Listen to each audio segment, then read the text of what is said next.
Anybody got anything before I start blabbing on about cardiovascular stuff? Okay. So we're moving on to our cardiovascular part, obviously.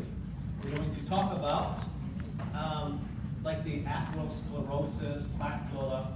We'll start out with that, and then we'll kind of move on to the difference between like chest pain and actually having a heart attack. Okay, and we won't get that today, the last part, but eventually we'll start talking about cardiomyopathies and congestive heart failure, that sort of thing. So again, pay attention to the objectives.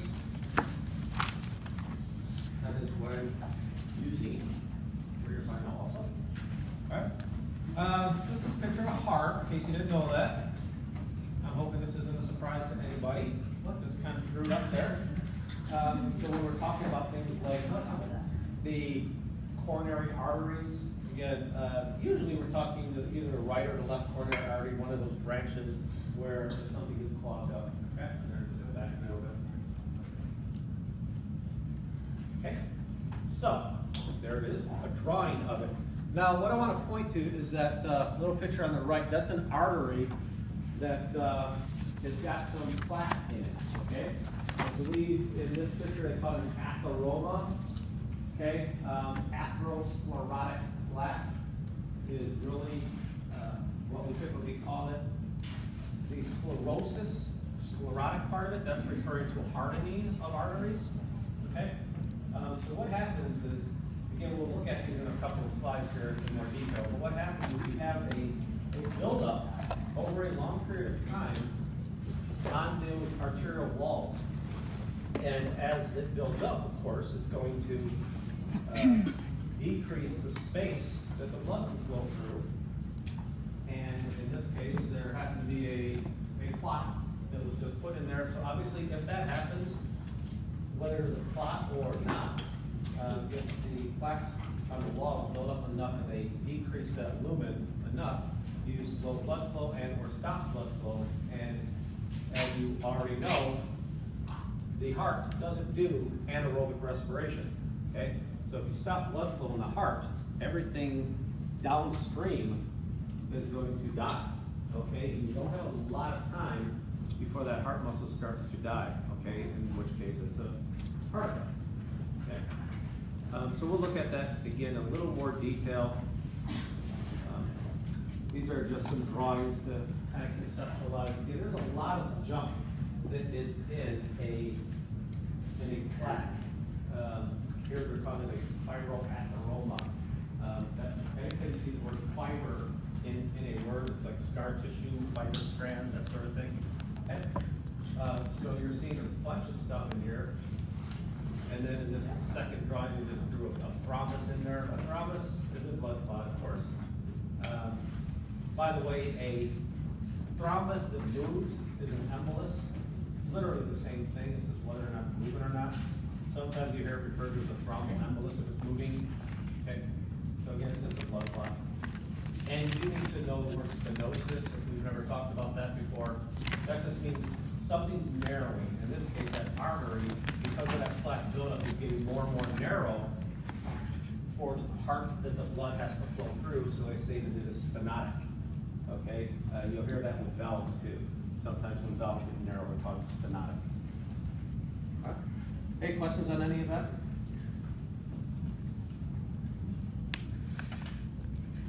Yep. Here's just a histology slide again, showing about half of this lumen space in this artery is clogged up with some kind of plaque, atherosclerotic plaque. Obviously, when that happens, it decreases blood flow. You decrease blood flow, you decrease oxygen, and there lies the problem, right? Okay, this again takes in a little more detail. Is your hand up, Zach? Yes, the body can naturally get rid of plaque. How so? Depends on what you mean by natural. Diet and exercise will pull that plaque off the wall, assuming that you have less new plaque plaque being formed than old plaque being eaten away. So what this is showing, again, it's a long-term process. I want to point you to that second little box, I guess, where, again, this is the inside of the blood vessel. It's the endothelial layer that we're looking at in the center there. Notice that little, what are those, black and yellow things that they drew? Those are supposed to be LDL particles, low density lipoprotein. Okay? That's your what? That's your bad cholesterol, exactly. All right? So this is why they say it's bad cholesterol, because it will stick to these artery walls, and then that's going to bring in, for example, here, it's brought in a monocyte, right? Monocyte type of macrophage. This is going to go in, it's going to eat it, engulf it, but then you'll notice that in the next little slide, now it's kind of caught in the process too. So one of the things about the immune system is sometimes it'll get caught up in whatever process it's trying to fix and make it worse.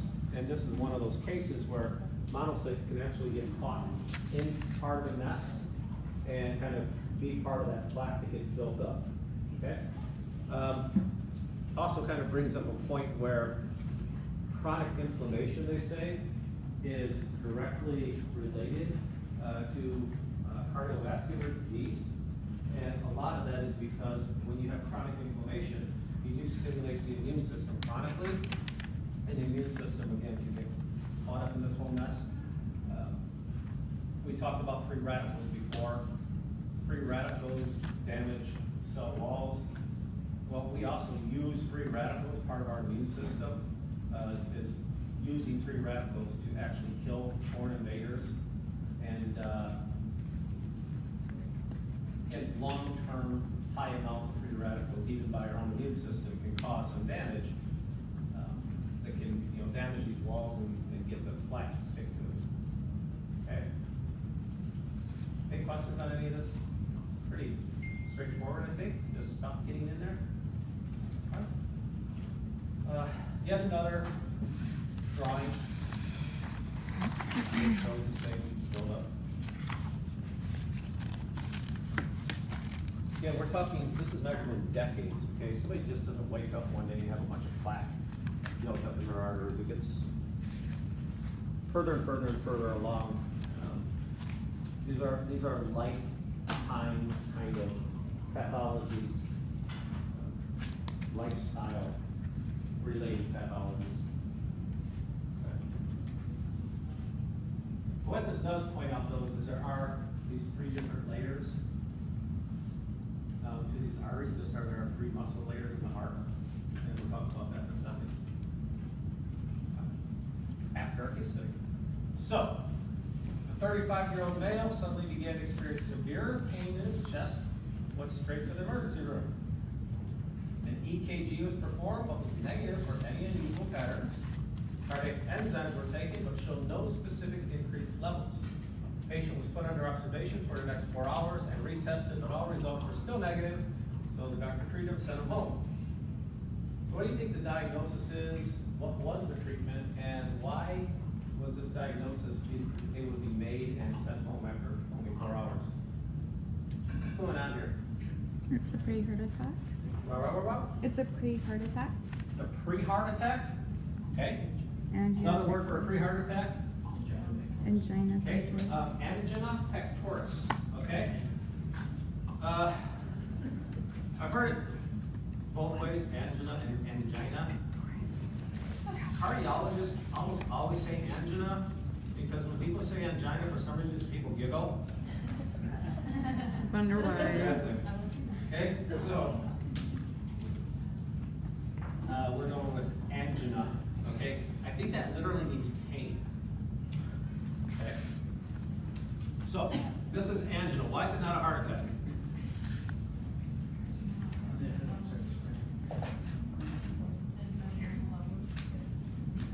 What? Okay, so for a couple of reasons. The cardiac enzymes, they're not ready. Okay, so that's one thing. Okay. Wait, what did you say? They're not ready? They're not raised. Raised. Okay. Raised. Okay. EKG was normal, okay? So those things right there will pretty much tell you there's no heart attack here, okay? That doesn't mean it doesn't hurt. That doesn't mean he couldn't have a heart attack in the future.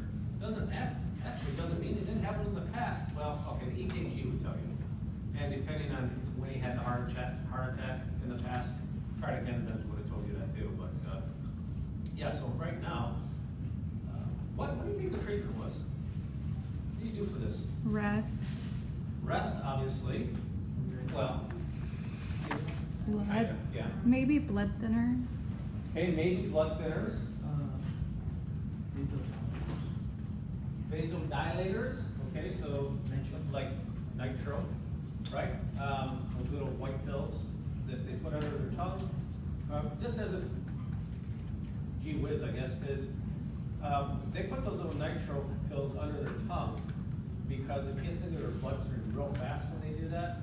Okay, so you'll be, having people here put this under your tongue and it gets in their bloodstream really fast.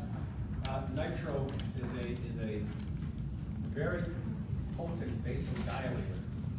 Okay, think about it. If you have, go back to those little plaque pictures. If you have a narrow lumen, if you have an occlusion of some kind, your body should fix that occlusion by kicking in the sympathetic nervous system and vasodilating on its own. However, if it can't, things like nitro can help it even more. So, giving somebody a vasodilator like that isn't going to fix the problem, it's going to prolong it and prolong that inevitable heart attack if something doesn't change somewhere along the line, okay? I have a question. Yeah. Cardiac enzymes. What are those specifically? We will look at those. It has its own couple slides on it, but we're talking troponins, CKMBs, myoglobin to a certain extent, stuff like that. Those are things that are inside the heart muscle that should stay in the heart muscle instead of in the bloodstream. Okay, just like we saw at the very beginning of the course that, how do things get in the bloodstream? Well, they break out of the cell, right? Okay, so again, angina. Why do I have up there sudden severe chest pain that lasts 3 to 5 minutes?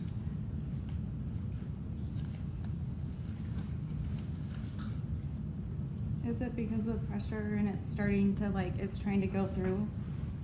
Yeah, well, okay, the pain itself is, if you run low on oxygen anywhere in the heart, it's going to stimulate some pain receptors, as we were warning. So that's going to happen whether you're having a heart attack or just angina. But why the 3 to 5 minutes part of it? Is that how long it takes for the system to circulate? It can take that long, but even more importantly, if your sympathetic nervous system doesn't kick in and fix it by then, you can turn into a heart attack. So at that point, it's not angina anymore, it's just a heart attack. Okay? So you remember that heart does not do anaerobic respiration. If it doesn't have oxygen, it will die. Okay, little pieces of it will die wherever that flow was cut off from. Okay?